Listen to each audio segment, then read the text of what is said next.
제가 한 2주 동안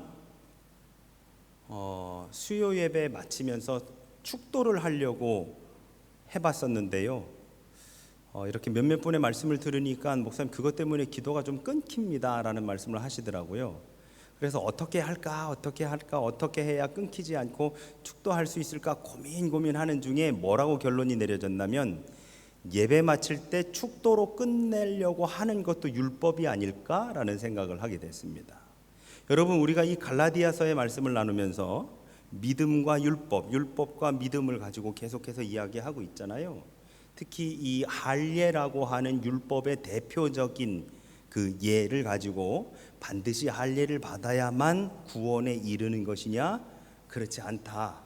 외적인 할례, 즉 율법보다는 마음의 할례인 믿음이 더 중요하다. 그것으로 말미암아 하나님께 나아가는 것이고 구원에 이르는 것이다 라고 그렇게 했기 때문에 겉으로 드러난 축도가 아니라 제가 이 자리에서 기도하면서 제 안에서 간절하게 축도하면서 그렇게 마치려고 오늘부터는 그렇게 하려고 합니다. 괜찮으시겠지요? 겉으로 드러난 율법적인 축도보다 마음에서 우러나는 진정한 축도로 예배를 마칠 때니까 여러분, 오늘부터는 자유롭게 계속해서 기도하시다가 그렇게 예배를 마치려고 합니다. 갈라디아서 오늘 7번째 시간입니다. 지난주에 우리 한 주 걸렀는데요. 다시 한번 리마인드 해보시죠. 간단하게 정리해보자면 3장 3절에서 너희가 이같이 어리석으냐? 성령으로 시작하였다가 이제는 육체로 마치겠느냐라고 하는 말씀에서 우리는 믿음의 길을 걸으면서 우리가 하고자 하는 결단들, 예를 들어서 금주나 금연, 아니면 성경 일독, 아니면 전도를 해야 되겠다, 아니면 11조를 하겠다라고 하는 등등의, 주의를 온전히 성수해야 되겠다는 등등의 결단은 우리의 새로운 목표와 지향점이 되어서는 안 되겠다라고 하는 것. 우리가 지금처럼 복음의 길을 걸어가다 보면 어느 순간 돌아봐서 내가 걸어온 길을 보면 이미 주의를 성수하고 있었네, 내가 이미 금주 금연을 했네, 내가 이미 11조를 했네 하고 오고 있네, 내가 그 순간에 내가 전도했었었네 가 되어지는 것이지, 내가 그래 결심했어 라고 하는 순간 우리의 삶의 지향점이 바뀌어서는 안 되겠다. 너희가 성령으로 시작해서 육체로 마치겠느냐라고 하는 것이 바로 그러한 말씀이다 라고 하는 것을 우리가 나눴습니다. 갈라디아서 2장 이후의 말씀을 보면은요, 이 성령이라고 하는 단어는 믿음이라고 하는 단어하고 거의 동일하게 쓰였다라고 하는 것을 보게 되어지고요, 육체라고 하는 단어는 율법이라고 하는 뜻과 거의 동일하게 쓰여졌다라고 그렇게 볼 수 있습니다.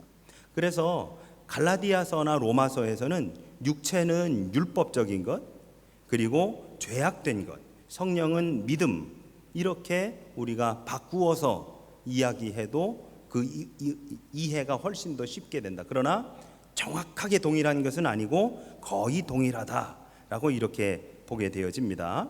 자, 이것으로 3절을 우리가 다시 한번 해석을 해보면 이렇습니다. 너희가 이같이 어리석으냐? 믿음으로 시작하였다가 이제는 율법으로 마치겠느냐라고 이렇게 해석해 볼 수 있습니다. 성령의 믿음을 그리고 육체의 율법을 이렇게 대입시켜 보면 믿음으로 시작하였다가 이제는 율법으로 마치겠느냐라고 하는 말씀으로 이렇게 대체되더라라고 하는 것이지요. 새해를 시작하면서 결단했었던 것, 그것이 우리에게 율법적 목표가 되어버리는 경우가 대부분이었다라고 하는 말씀입니다. 결국 여러분, 이러한 율법적인 행위는요, 여러분, 우리가 예를 들어서 송구영신 예배를 드리거나 아니면 신년주일 예배를 시작하면서 우리가 결심해서 내 올 한 해는 이렇게 해야지 라고 하고 나서 그 한 해를 마치는 가장 마지막 송년주일이나 아니면 또 다시 송구영신 예배를 맞이할 때, 그래 내가 했지, 올해는 내가 이 하나님 지난 한 해 시작하면서 했었던 그 다짐을 내가 올해는 이루었지라고 하는 사람은 거의 없습니다. 거의 없습니다. 다 뭐예요? 아이고 내가 올해도 못했지, 내가 그렇게 다짐했는데도 올해도 지키지 못했지, 다 그거예요. 다. 결국엔 뭐냐? 율법이라고 하는 것은요, 여러분, 우리가 잘한 것을 드러내는 것이 아니라 우리가 잘 못한 것을 드러내게 되는 것, 이것이 율법입니다. 우리의 죄악됨, 우리가 하지 못한 것들을 드러내는 것이, 그것이 바로 율법이 되어진다라고 하는 말씀이 되어집니다. 그래서 우리가 지지난주에 나눴었던 말씀을 가지고 이제 오늘 우리가 읽은 말씀으로 들어가는데, 방금 전에 말씀드린 것처럼 율법은 우리의 죄를, 우리가 못한 것을 보여주는 표상이 되어진다라고 하는 것을 가지고 오늘 말씀을 들어가 보고자 합니다. 자, 믿음으로 인한 구원이라고 하는 단호한 주장, 우리가 계속해서 지금 율법적인 행위가 아니라 믿음에 의해서 구원을 받는다라고 쭉 이야기를 하면, 이제쯤 되면 우리한테 어떤 질문이 생겨야 되냐면, 그러면 우리가 율법으로부터 자유한다면 그러면 십계명을 지킬 필요가 없겠네 라고 하는 의문이 생겨나기 시작을 해야 됩니다. 굳이 거룩하게 살려고 노력할 필요가 없는 것 아닐까? 이렇게 말씀드려 볼게요. 복음으로서 살다 보면 어느 순간 되돌아보면 이미 내가 그때 전도했었네, 내가 그때 그렇게 주일 52주를 성수하고 있었네, 내가 11조를 하고 있었네, 내가 성경 일독을 이미 했네 라고 그렇게 된다면 결국 지금 바로 이곳에서 굳이 내가 거룩하게 살려고 노력할 필요가 있을까? 라고 하는 의문이 생긴다라고 하는 것이지요. 말씀대로 살아간다라고 내가 노력할 필요 없이 내 안에 믿음이, 내 안에 성령이 충만하면 그냥 저절로 놔둬도 그냥 그렇게 살아가는 걸까? 마치 에스컬레이터에 딱 올라타면 그 에스컬레이터가 나를 그 다음 층으로 올려다 주거나 아니면 내려다 주는 것처럼 그냥 그 위에 나는 올라타고만 있으면 되는 걸까라는 그러한 의문이 생겨나기 시작을 합니다. 그렇죠? 제가 여러분 그 교회학교 담당할 때 이 찬양의 가사는 왠지 모르게 아이들한테 오히려 도움이 안 되지 않을까라고 하는 찬양이 몇 가지가 있었는데요. 그 중에 하나가 뭐였냐면, 여러분 구원열차라고 하는 찬양 아십니까? 나는 구원열차 올라타고서 하늘 날아가지요, 죄악역 벗어나 달려가다가 다시 내리지 않죠. 차표 필요 없어요. 주님 차장 대신이 나는 염려 없어요. 나는 구원열차 올라타고서 하늘 날아가지요. 그러면 그 구원열차를 타고만 있으면 그냥 가는 건가요? 그렇잖아요. 나는 아무 노력도 안 해도 돼요. 차표도 필요 없고 주님이 차장 되시니 아무 염려도 없고 그냥 거기에 올라타고만 있으면 그냥 가는 거? 그러면 내가 믿음의 행위, 내가 무언가 노력하는 것이 아무것도 없어도 되는 것인가? 라고 하는 의문이 생겨나기 시작을 합니다. 더군다나 제가 이제 매해마다 우리 교회 우리 집사님 이상 임원분들을 이제 임원 훈련을 제가 하려고 구상하고 있는데요. 그거 할 때마다 제가 꼭 하려고 하는 얘기가 있습니다. 뭐냐면 우리 감리교의 구원론입니다. 우리 감리교의 창시자인 존 웨슬리 목사님의 구원론 속에는 하나님의 은총에 우리가 응답해야 되거든요. 그래서 하나님의 선제적인 은총 가운데에 우리가 우리의 자유의지로 화답해야만 그 안에서 성화, sanctification이 일어나는 겁니다. 그런데 우리가 지금까지 나눈 이 갈라디아서에 의하면 우리는 아무것도 안 해도 되네. 그러면 그냥 믿음만 가지면 그냥 그렇게 소위 사라지는 걸까? 구원열차에 올라타지는 걸까? 에스컬레이터 타면은 그냥 올라가는 것처럼 그냥 그렇게 되는 걸까? 라고 생각하게 되어 있습니다. 그러면 오늘 우리가 생각해야 되는 것은 무엇이냐? 바로 이 율법, 소위 하나님의 말씀이라고 하는 이 율법이 믿음과 어떠한 연관관계가 있는가? 복음의 삶과 이 율법은 어떠한 상관관계가 있는가에 대해서 오늘 같이 한번 나눠보려고 합니다. 그러면서 바울이 어떤 예를 드느냐? 15절에 보시면요, 사람의 예를 들어 내가 말하노라 라고 그렇게 이야기하고 있습니다. 사람의 관례로 들어서 말을 해보겠다라고 하는 거지요. 그러면서 뭐라고 하느냐? 15절을 계속 보면 사람의 언약이라도 정한 후에는 아무도 패하거나 더하거나 하지 못하느니라 라고 이야기합니다. 사람끼리 맺은 약속도 그 약속을 맺으면 그 이후에 그것이 무언가가 첨가되거나 삭제될 수 없다라고 하는 이야기가 되는 것이지요. 여러분, 우리가 집 렌트 계약을 하고 나서도 그것에 대해서 계약한 이후에 무언가 변경하기는 쉽지 않습니다. 내 마음대로 어떻게 할 수 있는 것이 아니에요. 또 다른 약속이 이루어져야 되는 겁니다. 만약에 무언가를 바꾸고자 한다면. 그래서 나하고 이 약속을 맺은 상대가 이렇게 새롭게 바뀌는 것에 대해서 서로 동의가 이루어져야 그제서 거기에 뭔가가 더해지거나, 소위 오늘 바울이 이야기한 것처럼 패하거나 더할 수 있는 것이지, 내 마음대로 그 약속을 맺은 두 사람 중에 한 사람의 마음대로 무엇을 패하거나 더할 수가 없는 것이다 라고 바울이 그렇게 이야기하고 있는 겁니다. 사람의 관계성 속에서도 그럴진데 하나님과의 관계성 속에서는 어떻겠느냐라고 하는 말씀이 계속해서 이어지지요. 자, 그리고 16절과 17절에 아브라함과 모세 때에 일어난 일에 대해서 이야기합니다. 자, 제가 이렇게 한번 여쭤볼게요, 여러분. 하나님께서 아브라함에게 언약을 주셨습니까? 율법을 주셨습니까? 하나님께서 아브라함에게 언약을 주셨습니까? 율법을 주셨습니까? 언약을 주셨습니다. 그렇죠? 그리고 430년, 오늘 말씀에서 430년 뒤라고 정확하게 얘기되죠. 430년 뒤에 있는 모세에게는 언약을 주셨습니까? 율법을 주셨습니까? 율법을 주셨습니다. 그렇죠? 그러면 보세요, 여러분. 언약은 그것이 이루어지기까지 뭐 하면 되죠? 언약은 그것이 이루어지기까지 기다리면 됩니다. 그렇죠? 언약은 그것이 이루어지기까지 기다리면 됩니다. 아니면 내가 너한테 무언가를 해주겠다라고 언약했다면 그것을 이루기 위해 내가 노력해야 되지만, 하나님께서 아브라함에게 주신 언약은 하나님이 아브라함에게 이렇게 해주마라고 약속하신 거예요. 그러니까 아브라함 입장에서 뭐 하면 돼요? 그게 이루어질 때까지 기다리면 됩니다. 그러면 기다림이 뭐예요? 기다린다는 것은 믿는다는 겁니다. 그 일이 이루어진다라고 하는 것을 믿을 수 있어야, 믿어야만이 기다리는 거예요. 그 사람이 온다는 사실을, 그 일이 이루어진다는 사실을 믿을 수 있어야 기다릴 수 있는 것이죠. 그러니 하나님께서 아브라함에게 해주신 그 언약을 이루어질 때까지 아브라함이 지켜야 되는 건 뭡니까? 믿음이 되는 겁니다. 그러니까 이 언약은 믿음과 상관관계가 있는 거예요. 그렇죠?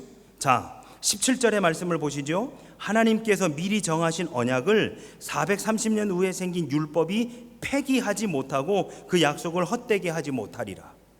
하나님이 우리에게 주신 이 언약을 430년 뒤에 모세에게 주신 그 율법이 좌지우지할 수 없다는 말씀을 하는 것이죠.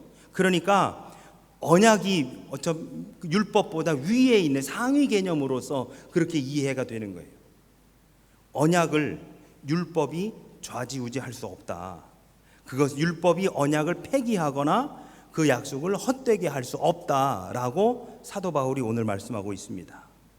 오늘 본문 속에서 바울은 하나님께서 아브라함에게 주신 언약과 430년 뒤에 모세에게 주신 율법을 대조하면서 이 부분을 우리에게 보여주고 있습니다.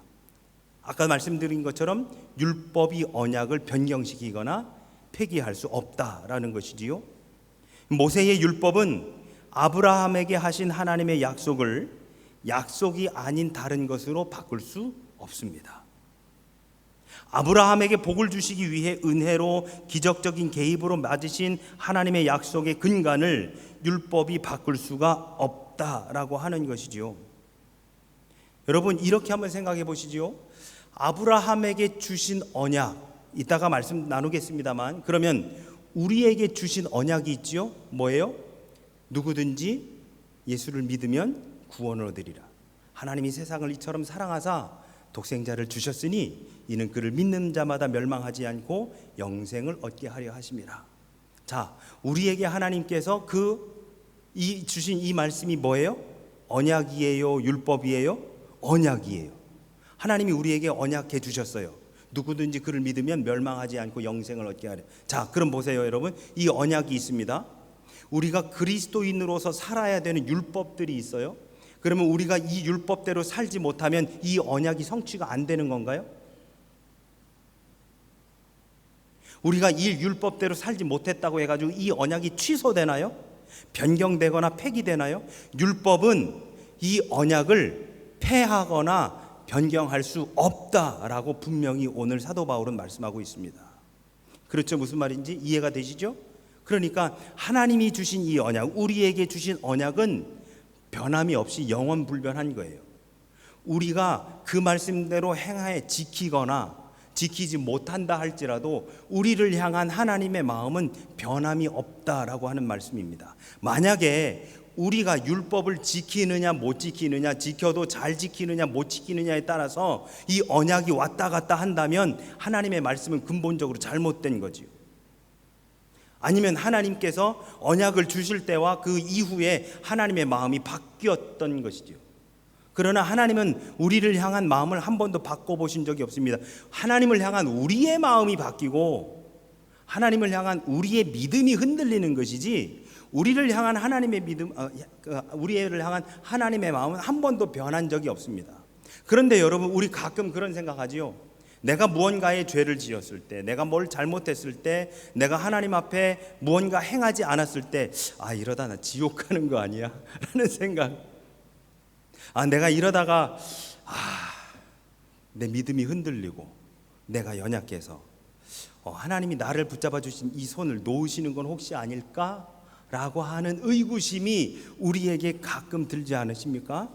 네, 여러분, 분명한 것은 절대로 그런 일은 없습니다. 우리가 율법을 어떻게 준수하느냐에 따라 그것에 대해서 경중을 다투어서 하나님이 이 사람은 더 크게, 이 사람은 좀 덜 이뤄지지 않는다라고 하는 거예요. 우리 모두를 다 똑같이 사랑하시고 구원해 주신다. 율법이 언약을 폐하거나 변경시킬 수 없다라고 하는 바로 그러한 말씀이 되어집니다.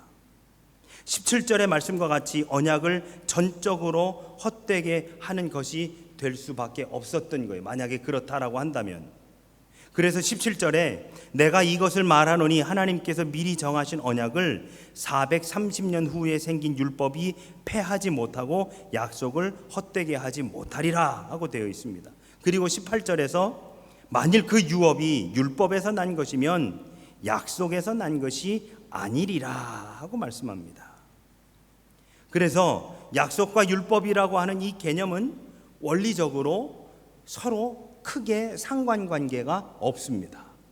어쩌면 율법으로 인해서는 이 언약에 다가가지 못하는 경우가 오히려 더 많아요. 왜냐하면 제가 아까도 말씀드렸지만 송구영신 예배나 신년주일날 내가 그래 결심해서 내가 이렇게 할 거야 라고 결단한 사람들이 그 이듬해의 송구영신 예배나 송년주일날 내가 이번엔 그거 했어, 그렇게 했었던 하나님 앞에 했었던 약속을 내가 이번에는 이렇게 지켰어 라고 하는 경우가 거의 없다는 거예요. 그러니까 하나님 앞에 내가 한 언약이 율법으로 인해서 성취되는 것이 아니라는 겁니다. 오히려 내가 못한 것이 드러난 거지요. 못한 것이. 그렇다라고 한다면 뒤집어서 하나님의 언약이 내가 하지 못한 것이 드러난 이 율법으로 인해서 하나님의 이 언약이 변경되겠느냐는 말씀이 되어집니다. 그렇지 않다라고 하는 말씀이 되어집니다.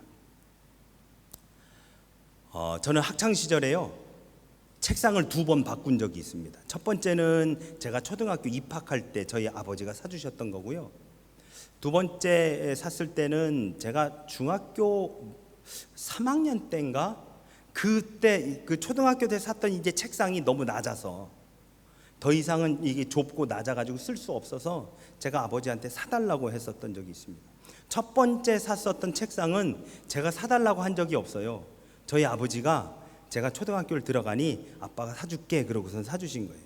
제가 사달라고 한 적이 없습니다. 두 번째 산 것은요, 제가 그렇게 해서 사달라고 했더니 저희 아버지가 조건을 거셨어요. 이번에 시험을 이렇게 성적을 맞으면 내가 그럼 바꿔줄게 라고 하시는 거예요. 그럼 여러분 이렇게 한번 생각해 보시죠. 첫 번째 산 것은 제가 공부를 잘하든 못하든 아무 관계가 없습니다. 그렇죠? 제가 성적이 좋든 나쁘든 그 책상을 사는 데는 아무 상관이 없습니다. 그런데 두 번째 책상을 살 때는요, 여기 이제 우리 청년들도 있지만 우리 부모님이 대부분이시니까 우리 부모님들이요, 그러한 조건을 걸기는 걸되 그 조건에 부합하지 않는다고 해가지고 너 그 성적 안 됐으니까 이번에 안 사줘 라고 하시는 분들 별로 없습니다. 그런데 자녀들은요, 그렇게 해야만 되는 줄 알고 정말 기를 쓰고 합니다. 그런데 그렇게 기를 쓰고 하다가 했는데 거기에 부합되지 않으면 실망하지요. 그러면서 뭐라고, 저도 그때 아버지가 내거셨던 조건에 부합하지 않았었어요. 그래서 차마 떨어지지 않는 입술로 아빠 제가 이번에 이렇게 해가지고 좀 안 됐는데요 라고 했더니 아버지는 이미 그 전날인가 전전날에 어머니하고 가셔가지고 책상을 이미 계약을 하셨더라고요. 그러니까 제가 어떤 성적을 받는지는 이미 너 그러면 이번에 이런 성적을 받으면 사줄게 라고 하신, 아니 그 이전부터 그 생각이 별로 없으신 거예요. 여러분, 율법과 언약과 율법은 이런 관계, 하나님과 우리는 바로 그런 관계에 있어요. 우리는 그 율법이 안 되면, 내가 그 말씀대로 행하지 못하면 안 되면 어떡하지? 소위 제가 그만큼의 조건에 부합하지 못했을 때 아빠가 이번에 책상 안 사주시겠네 라고 우리는 그렇게 생각하지만 정작 하나님은 그렇지 않다라고 하는 것이죠. 하나님은 이미 우리에게 베풀어 주시고자 모든 것을 다 구비하시고 준비하고 계시더라 라고 하는 것입니다. 문제는 뭐냐? 우리가 그것에 대해 조건을 충족했느냐가 아니라 노력했느냐에 초점이 맞춰져 있다라고 하는 것이죠. 그러니 여러분, 제가 아까도 말씀드린 것처럼 만약에 믿음으로 인해서 구원을 받는 것이고 믿음으로 인해서 복음의 삶을 살게 되는 것이고 내가 무언가를 노력하지 않아도 마치 에스컬레이터에 타면 그것이 나를 2층으로 데려다 주는 것처럼 내가 그러면 말씀대로 살려고 노력하지 않아도 되는 것이냐가 아니라 그 율법에 맞게 내가 100%를 살려고 하는 것이 아니라 노력하는 것, 그러니까 율법에 의한 결과가 아니라 그 말씀대로 살고자 하는 나의 노력이 있을 때에 결국 이 믿음의 그 행위가 따라가게 되어진다라고 하는 바로 그러한 말씀이 되어집니다. 약속이 이루어지기 위해서는 온전히 우리는 믿어야 할 뿐이고 율법이 지켜지기 위해서는 우리에게는 순종이 요구되어집니다. 여러분, 우리 가끔 때로는 말씀에 순종합시다라고 하는 말씀을 설교를 통해서라든지 아니면 우리가 목장 모임에서라든지 아니면 여러 그 영적인 모임에서 그러한 말씀들을 많이 나눕니다. 말씀에 순종합시다. 우리 순종하고 같이 합시다. 근데 여러분, 이 순종은 무엇에 하는 것이냐? 율법에 대해서 하는 겁니다. 순종은 율법에 대해서 하는 겁니다. 언약에 대해서는 우리가 믿는 겁니다. 그렇게 이루어질 거라고 믿는 겁니다. 그런데 여러분, 이 믿음이요, 자꾸 우리가 흔들리게 될 수밖에 없어요. 우리 주변의 상황들을 보면 될 수 있는 조건들보다 안 되는 조건들이 훨씬 더 많거든요. 이거 안 될 것 같은데, 이래서 안 될 것 같고 저래서 안 될 것 같고 이래서 어려울 것 같고, 그래서 우리의 믿음이 흔들리기 쉽습니다. 하지만 여러분, 그 주변 상황을 보면서 우리의 믿음이 흔들리는 것이지 우리 하나님은 한 번도 흔들려 보신 적이 없으셔요. 우리 예수님은 베드로에게 그 물 위를 걸어서 내게 오라라고 하고 계시는데 베드로는 예수님을 보는 것이 아니라 주변의 상황들을 봅니다. 부는 바람과 출렁이는 바다와 내리는 비를 보면서 무서움에 떨고 그의 믿음이 흔들리게 되어서 결국 그 물속에 빠져 들어가는 것이지요. 그저 오라 하신 그 주님의 말씀에 믿음으로 순종해서 물 위에 발을 디디는 것, 바로 그것이 진정한 믿음이 되어지는 것이지요. 내가 이렇게 해야, 내가 저렇게 해야, 비가 안 와야, 이 물이 흔들리지 않아야, 파도가 출렁이지 않아야, 그래야 내가 발을 디디는, 그건 우리가 내세우는 조건들이고요. 아브라함과 하나님의 언약은 창세기 15장에서 등장을 합니다. 창세기 15장 8절에 보면 아브라함이 그가 이르되 주 여호와여 내가 이 땅을 소유로 받을 것을 무엇으로 알리까 하면서 하나님께 여쭤봅니다. 그랬더니 하나님이 그에게 암소와 암염소, 순양, 산비둘기, 집비둘기를 가져오라고 하십니다. 여러분, 아브라함 시대에는요, 언약을 맺는 소위 계약서를 쓰는 방법이 있었습니다. 우리 오늘날은 뭐 종이에다가 2개를 마련해 가지고 그 양쪽이 같이 이렇게 서명해서 뭐 사로 나눠 갖고 뭐 이렇게 하지 않습니까? 그런데 그때 당시에는 언약을 체결하는 방법이 있었는데요. 창세기 15장을 보면 아브라함이 하나님께서 가지고 오라는 그것을 가져다가 중간을 쪼갠 것을 마주 대하여 놓고 언약 체결 당사자가 이렇게 지나가게 됩니다. 거기를. 그런데 창세기 15장에는 아브라함이 그 쪼갠 절반들 사이를 아브라함이 지나가지 않습니다. 창세기 15장 17절에 보면 뭐라고 되어 있냐면 연기 나는 화로가 보이며 타는 횃불이 그 쪼갠 그 고기 사이로 지나갔다라고 되어 있습니다. 뭐가요? 타는 횃불이. 창세기 15장 17절입니다. 타는 횃불이 그 쪼갠 고기 사이로 지나갔다.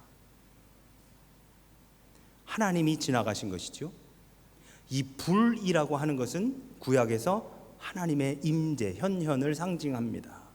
그래서 소위 430년 뒤에 모세를 부르시던 그 떨기나무의 그 불꽃, 바로 그것이 하나님을 상징하는 것과 마찬가지로 그 불이 그 쪼갠 그 고기들 사이로 지나가면서 하나님과 아브라함의 언약이 맺어집니다. 이 언약은 아브라함이 아니라 하나님에 의해서만 좌지우지됩니다. 하나님과 우리와 맺은 언약은 우리가 어떻게 할 수 있는 게 아니에요. 하나님이 우리에게 일방적으로 해주신 언약입니다. 여러분, 부모와 자식 간에 약속한다고요? 그 약속을 자녀가 이룰 수 있을까요? 부모가 자녀에게 해주는 겁니다. 대부분이 다. 자녀는 그냥 자기의 삶의 자리에서 최선을 다하기만 하면 되는 거예요. 나머지 제반 사항은 부모가 다 준비해주고 다 이루어주는 겁니다. 아브라함과 그 후손에게 복을 주시고 특별한 자손을 통해서 세상에 복을 주신다는 약속은 하나님이 깨시지 않는다면 그냥 그것은 영원히 지켜지는 겁니다. 그런데 문제는 하나님이 만약에 그것을 깨신다면 모든 사람에게 하나님이 아브라함과 그 후손에게 복을 주시고 특별한 자손을 통해서 세상에 복을 주신다는 이 약속이 순간 깨진다면 그 약속을 우리에게 하신 바로 그 하나님이 무언가가 책임을 져 주셔야 됩니다. 그 약속을 한 사람이 그 약속을 어긴다면 약속을 어긴 대가를 치러줘야 됩니다. 그런데 여러분, 하나님이 우리에게 하신 약속이 깨졌을까요? 아니면 우리가 하나님께 한 약속이 깨졌을까요? 우리가 하나님께 한 약속이 깨졌죠. 그런데 책임은 누가 졌어요? 하나님이 지셨어요. 그래서 하나님이 당신의 외아들을 우리에게 보내셔서 친히 십자가에 달려 죽으십니다. 그것에 대한 책임은 우리가 져야 되는데 오히려 하나님이 그 책임을 대신 져주신 거예요. 그게 바로 십자가의 사건이 되어집니다. 바울은 이 창세기 15장을 염두에 두고 하나님이 그분의 언약의 순종의 요구를 덧붙이실 수가 없음을 지적하고 있습니다. 그래서 언약은 순종하면 지켜주시고 안 하면 안 지켜주시는 조건이 되는 것이 아닙니다. 그래서 율법은 그 언약을 헛되게 할 수 없다라고 그렇게 이야기하는 거예요. 그리고 이제 19절에서 율법의 요점이 등장합니다. 19절을 보실까요? 그런즉 율법은 무엇이냐? 범법함으로 더하여진 것이라 천사들을 통하여 한 중보자의 손으로 베푸신 것인데 약속하신 자손이 오시기까지 있을 것이라 하고 그렇게 말씀합니다. 바울은 율법은 범법하여 더해진 것이다라고 이야기합니다. 이거 쉽게 풀어드릴게요, 여러분, 법이라고 하는 것은 하게 하는 법은 별로 없습니다. 못하게 하는 법들이 대부분이지요. 왜 못하게 해요? 그걸 하면 남에게 피해가 가니까요. 그걸 하면 무언가가 잘못하는 거니까요. 그래서 계속해서 무언가를 못하게 하는 것이 법입니다. 그래서 법은 대부분 다 하지 못하도록 하는 조항들만 있어요. 그러면 그 하지 못하도록 하는 조항들이 있는 이유는 결국 그것을 인간이 하면 죄를 범하는 것이기 때문에, 그래서 율법은 계속해서 더해집니다. 더해지고 또 더해집니다. 이거 하지 말라고 했더니 그거 피해가지고 이렇게 하니까 그럼 그것도 하지 마. 그거 피해가지고 또 이런 죄를 범하니까 그럼 그것도 하지 마. 그것도 하지 마. 그것도 하지 마 하면서 법을 어김으로 인해서 계속 더해져 나가는 것이 율법입니다. 율법은 구원이 아니라 죄에 관해 알려주려고 제공된 것이다 라고 하는 말씀이 됩니다. 처음 언약을 맺을 당시에는 없었던 것이 율법이었는데 왜 430년 뒤에 하나님께서 모세를 불러 올리셔서 율법을 주셨느냐? 인간이 죄를 짓고 있기 때문에, 하나님과 이웃들에게 죄를 짓고 있기 때문에, 그래서 이것은 이렇게 지키고 저것은 저렇게 지키고 이것은 하지 말고 저것은 하고 지켜라 라고 말씀해 주셨다라고 하는 말씀이지요. 유진 피터슨이 쓴 메시지 성경에서는 19절부터 20절 상반절까지의 말씀을 이렇게 말씀하고 있습니다. 율법은 아브라함에게 주신 처음 약속에 덧붙여진 것으로 사려 깊은 배려였습니다. 율법의 의의는 그리스도께서 오셔서 약속을 물려받으시고 그 약속을 우리에게 나눠주실 때까지 죄인들을 구원의 길에 붙잡아 두는 데 있습니다. 이 율법이 하나님과의 직접적인 만남의 결과가 아니라는 점은 분명합니다. 그래서 율법이 우리에게 필요 없느냐? 아까도 말씀드렸지만 여러분, 우리에게는 이 율법을 지키고자 하는 노력이 필요하다. 예수님께서 이 땅에 오셔서 하신 말씀, 마태복음 5장 17절에 내가 율법이나 선지자를 폐하러 온 줄로 생각하지 말라. 폐하러 온 것이 아니요 완전하게 함이라 하고 성경은 우리에게 말씀하고 있습니다. 바울은 로마서에서 율법의 필요성에 대해서 뭐라고 말씀하시느냐? 로마서 3장 31절 그런즉 우리가 믿음으로 말미암아 율법을 파기하느냐? 그럴 수 없느니라. 도리어 율법을 굳게 세우느니라 라고 하면서 이 믿음과 율법의 관계성에 대해서 말씀하고 있습니다.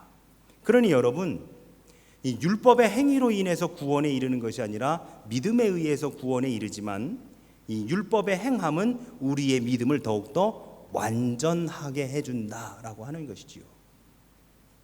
그러니 내가 믿음이 없다라고 하는 것을 우리는 어떻게 볼 수 있느냐? 내가 그 말씀대로 얼마나 살고 있는지를 되돌아보면 됩니다. 이해가 되셔요? 내가 지금 성령이 충만한지, 내가 복음대로 살고 있는지, 내 믿음이 지금 어느 정도 수준에 올라와 있는지는 내가 그 말씀대로 살고 있는지를 되돌아보면 됩니다.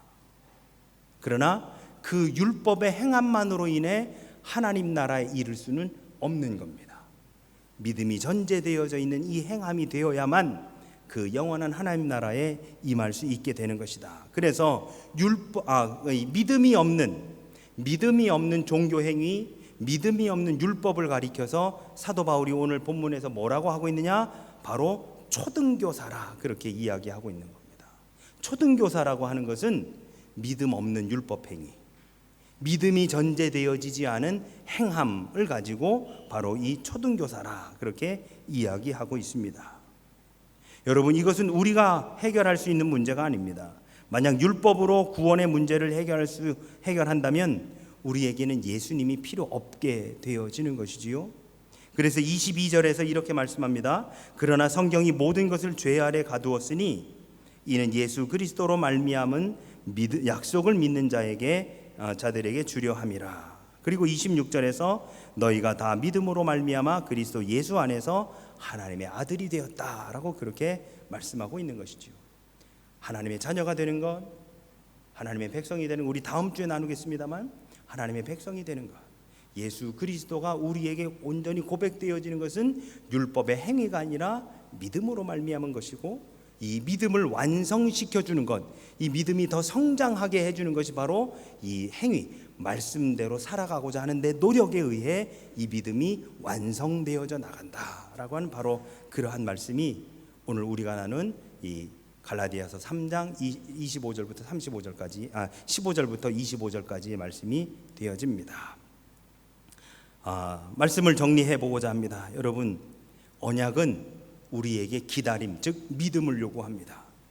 그러나 율법은 우리에게 순종을 요구합니다.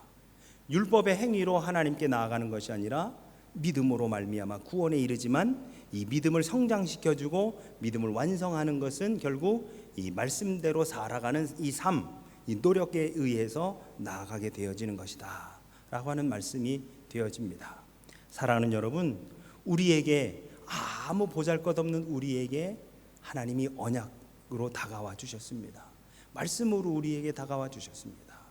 여러분, 바로 그것이 은혜가 아닐까요? 우리가 아무 공로 없는데, 우리가 가진 것이 우리가 행한 것이 아무것도 없는데, 우리 의로운 것이 아무것도 없는데, 하나님이 먼저 우리에게 다가오셔서 우리 사랑해 주시고 우리에게 귀한 언약으로 다가와 주셨습니다. 바로 이것이 하나님의 사랑이 아닐까요? 바로 이것이 하나님의 은혜가 아닐까요? 그래서 우리는 말씀대로 살 수 있게 되었습니다. 교회 다니면 이거는 하지 마라, 저것은 해라라고 많이 이야기한다고 하지만, 여러분, 그것이 우리에게 의무가 아니라 권리가 되어지는 거예요. 우리는 하나님의 말씀대로 살 수 있는 권리가 우리에게 주어졌습니다. 어떻게 해요? 믿음으로요. 하나님의 그 언약을 믿는 믿음으로 우리에게 그 권리가 주어진 것입니다. 그러면 하나님을 약속을 믿는 그 믿음은 어떤 것이냐? 하나님이 우리에게 주신 그 언약, 우리가 달라고 한 것이 아니라 먼저 우리에게 다가와서 우리에게 내어주신 바로 그 언약으로 인해, 그 예수 그리스도로 인해서 우리는 믿음으로 나아갈 수 있게 된 것이다 라고 하는 바로 그러한 말씀입니다. 그래서 오늘 우리 함께 나누고 싶은 찬양은 제가 학창시절에 너무 좋아했었던 복음성가 나라고 하는 찬양입니다. 나 가진 재물 없지만, 나 남이 가진 지식 없지만, 남에게 있는 건강이 있지 않지만, 남이 없는 것이 있으니 그것이 바로 무엇이다? 바로 그것이 하나님이 나에게 다가와 주신 은혜였다라고 하는 바로 그러한 찬양이지요. 여러분, 바로 그러한 은혜 가운데에, 바로 그러한 하나님의 언약 가운데에 우리 기다림의 그 믿음으로 나아가 승리하시는 우리 모두가 되시기를 주님의 이름으로 축원합니다. 아멘, 아멘.